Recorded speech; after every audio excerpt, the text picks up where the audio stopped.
Explained. New CPP payments to be sent Canada-wide on November 27 ***.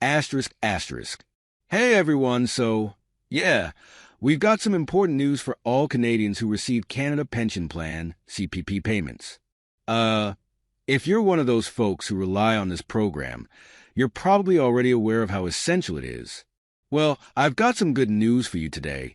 Starting November 27th, new CPP payments are going to be sent out across the country. Yeah, you heard that right. So, what does this mean for you? In short, if you're eligible for the CPP, you'll be receiving your next payment, and for some, there may even be an increase or an adjustment. But I know you're probably wondering, what exactly is the CPP? Who does it affect? And how do you make sure your payment comes through smoothly? Let's dive in and break it all down. What is the CPP? ***. Right. So, before we get into the details about the upcoming payments, let's just do a quick refresher on what the Canada Pension Plan, CPP, actually is. I'm sure many of you already know this, but for those who aren't as familiar, here's the scoop. The CPP is a public pension program that's designed to provide income for people when they retire, or for those who are no longer able to work because of a disability. It's something that's been around for decades, and its purpose is to make sure Canadians have financial support when they need it the most. The way it works is pretty simple. While you're working, you contribute a percentage of your income to the CPP. Then, when you retire or if you become disabled, you start receiving monthly payments based on how much you contributed over the years. Pretty straightforward, right? So, this is a safety net for millions of Canadians. But here's the thing, ***, the payments don't just go to retirees. They also go to people with disabilities who are eligible, and to survivors in case a loved one passes away. So, the CPP is super important for a wide range of people in Canada.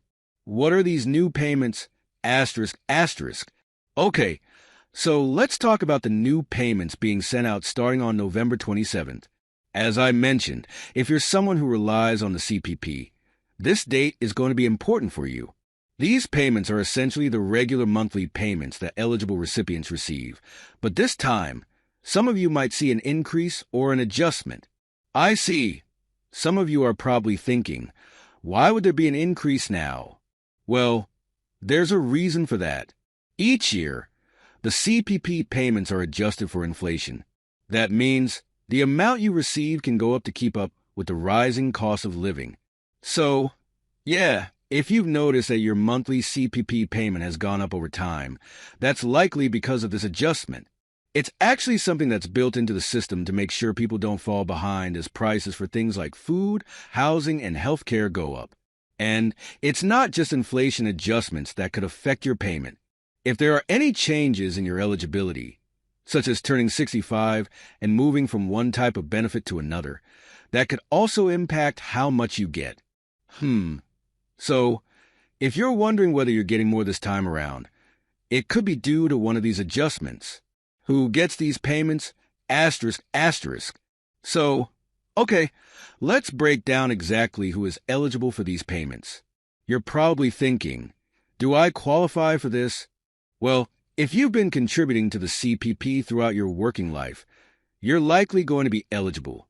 The system works on contributions made by workers, so as long as you've paid into the program, you're in the running for a payment when you retire or become disabled. The two main groups who receive these payments are retirees and people who are disabled. But there are also a few other categories, like survivors who are eligible for survivor benefits after the death of a spouse or common law partner. I see. So even if you're not the one who worked but your spouse did, you could still receive payments based on their contributions. Now, let's talk about the timing of these payments. For most people, the payments are sent monthly, and you'll typically receive them at the same time each month, depending on your payment method, whether that's direct deposit or a check in the mail. For those who are getting the payments directly into their bank accounts, it's pretty much hassle-free. The payment just hits your account, and you can go on with your day. Yeah, it's super convenient that way. How much will you receive? ***. So, one big question on everyone's mind is, how much exactly will you receive, right? And that's a great question.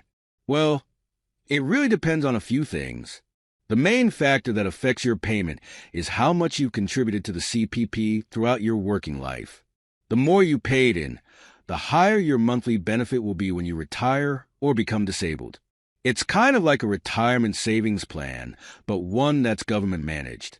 For example, if you were a high-income earner and contributed a lot to the system, you can expect a higher monthly payment compared to someone who worked part-time or earned less during their career. But even if your contribution history isn't as high, the CPP is still designed to provide a reasonable income replacement, so it's not like you're left with nothing. There's also a maximum amount that you can receive, and that amount is adjusted yearly. For 2024, for example, the maximum monthly amount for someone who starts receiving their pension at age 65 is about $1,306.57. However, most people don't receive that full amount. The average monthly amount, depending on your work history, might be closer to $1,000 or even a bit less. So, yeah, while not everyone will get the maximum amount, the system is still a huge help to many people who are depending on it. What should you do to ensure you get your payment? Asterisk, asterisk. Okay, now, let's talk about how to ensure you get your payment without any hiccups. I know, you probably don't want to deal with any delays, right? Here are a few things to keep in mind. First off, it's super important that your banking details are up to date.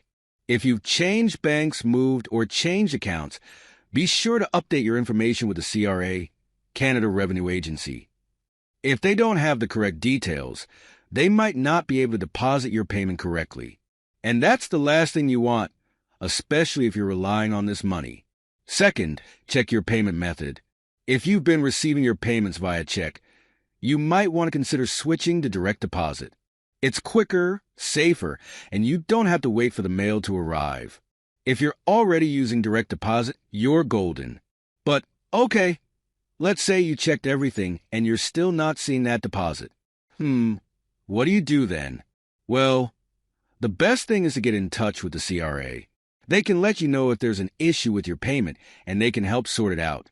Most of the time, it's a simple fix. What if you don't receive the payment? Thanks for watching our video. Please hit the button and subscribe the channel.